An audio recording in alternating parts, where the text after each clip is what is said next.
So in his recent bestseller, Homo Deus, A Brief History of Tomorrow. I've read it. Yes, great book. Yeah. Yuval Noah Harari presents us with captivating visions of the future based on his analyses of the past.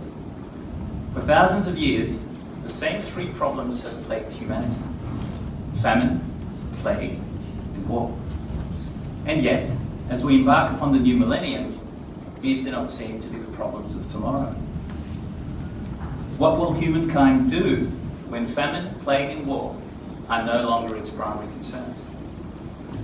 Harari proposes that humankind will pursue the right to happiness and make a serious bid for immortality, audaciously aiming for godlike control over its biological limitations. What will the implications of such aims and actions be? Philosophical implications has been established as a special interest group at the Brisbane Club, specifically to stimulate dialogue around this very question. The Stoic philosopher Seneca argued that there is a distinction to be made between valuable things and good things. Health, wealth, and longevity are valuable, but only virtue is good.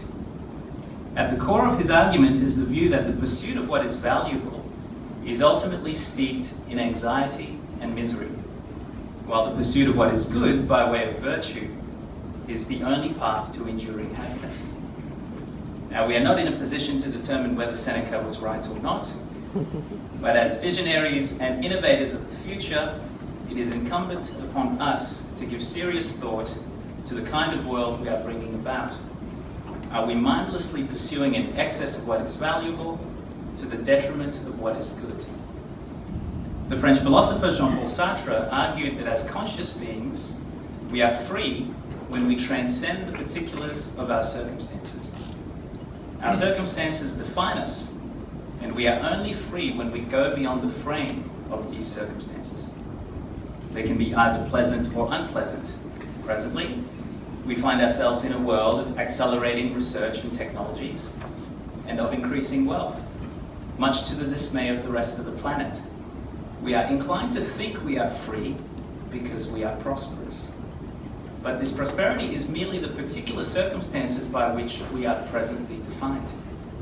To be truly free, according to Sartre, we would need to transcend our circumstances by thinking beyond them.